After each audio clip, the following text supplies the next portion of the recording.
Hello everyone and welcome to UGC NET mentor guys. अगर आप assistant professor vacancies का wait कर रहे थे तो आप सभी के लिए गुड न्यूज़ निकल के आई है। बिकॉज आज की इस वीडियो में मैं आपको एक ऐसी अपॉर्चुनिटी बताऊंगा जहां पर 600 से ज़्यादा वैकेंसीज आने वाली हैं।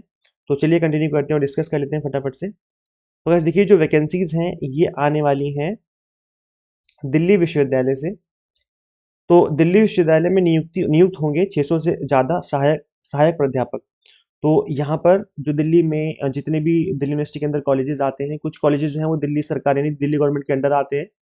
और जो दिल्ली सरकार की मदद से चल रहे हैं कॉलेजेस दिल्ली के, उन 12 कॉलेजों में सहायक प्राध्यापकों की नियुक्ति प्रक्रिया मार्च 2026 से शुरू की जाएगी। अभी फैब का मंथ चल रहा है, ऑलमोस्ट फैब का मंथ खत्म हो गया है। आज आज और कल में खत्म हो जाएगा।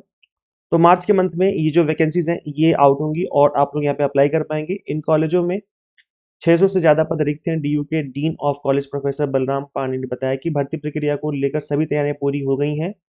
दिल्ली सरकार की ओर से भी हमें सकारात्मक जवाब मिला है। तो अब यहाँ पर जो रिक्रूटमेंट है वो हमें मार्च के मंथ में देखने को मिलेगा। गाइस देखो, यहाँ पर अप्लाई करने की जो मिनिमम एलिजिबिलिटी है वो होती है पीजी प्लस नेट। अगर आप PG plus net pass out हैं तो आप यहाँ पे अप्लाई कर सकते हैं। लेकिन जितने भी यूनिवर्सिटीज़ हैं, जनरली सभी यूनिवर्सिटीज़ में एपीआई के स्कोर के बेस पर ही आपका जो सिलेक्शन है वो होता है। तो एकेडमिक परफॉर्मेंस इंडिकेटर के बारे में आई थिंक आप सभी को पता होगा। अगर नहीं पता है तो इसके बारे में मैंने ऑलरेडी बात कर ली है डिटेल में। एपीआई में क्या होता है कि ग्रेजुएशन, पोस्ट ग्रेजुएशन, इसके मार्क्स देखे जाते हैं कि आपने कितना स्कोर किया है। इसके अलावा आपने एमफिल या पीएचडी करी है या नहीं करी है, नेट क्वालिफाई किया है, फिर जेआरएफ क्वालिफाई किया है तो उसके अलग से मार्क्स दिए जाते हैं। रिसर्च पेपर कितने लिखे हुए हैं आपने, इन सभी चीज़ों को चेक किया जाता है और उसके बेसिस पर एक मेरिट बनती है और उसके बेसिस पर आपको इंटरव्यू के लिए कॉल की जाती है। तो एपीआई अच्छा करने की कोशिश करिए। अगर आपने नेट ऑलरेडी क्वालिफाई कर लिया है, नेट क्वालिफाई नहीं किया तो जेआरएफ ट्राई करिए। बिकॉज जेआरएफ वालों को 10 पॉइंट्स मिलते हैं, नेट वालों को केवल 8 पॉइंट्स दिए जाते हैं। तो यहाँ पर भी एक रहता है कि प्रेफरेंस मिलती है। तो नेट क्वालिफाइड है तो एपीआई इंप्रूव करने की कोशिश करिए, जेआरएफ ट्राई करिए। और अगर आपने जेआरएफ क्वालिफाई कर लिया है तो अब आगे रिसर्च पेपर या फिर पीएचडी लिखने का ट्राई करिए। बिकॉज इस तरह की जो वैकेंसीज आती हैं यूनिवर्सिटीज़ में, यहाँ पर उन उन कैंडिडेट्स के ज़्यादा चांसेस होते हैं जिनका एपीआई स्कोर अच्छा रहता है। तो कोशिश करिए कि आपका जो एपीआई स्कोर है वो इम्प्रूव हो। और नेट क्वालिफाई कर लिया तो अच्छी बात है, नहीं तो जेआरएफ के लिए ट्राई करिए। और गाइज, हम भी आपको अपने प्लेटफॉर्म पर यूजीसी नेट जेआरएफ की एग्जाम टारगेटेड प्रिपरेशन करवाते हैं।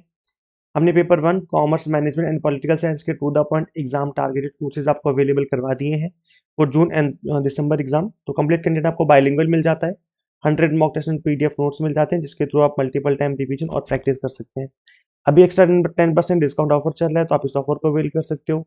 न्यू 10 कूपन कोड अप्लाई करने पे जो आपकी फीस है वो भी 10% से रिड्यूस हो जाएगी। तो आप इसमें इनरोल करके जो अपनी प्रिपरेशन है वो स्टार्ट कर सकते हैं। गाइस, करने क्या होगा, आपको सिंपली गूगल प्ले स्टोर से एग्जाम मेंटर ऐप इंस्टॉल कर लेनी है। अगर आप एक iOS यूजर है तो उसका लिंक हमने अलग से इसी वीडियो के description box and comment box में दे दिया है।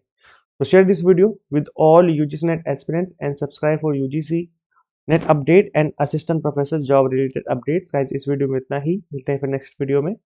Till then keep watching UGC NET mentor. Thank you.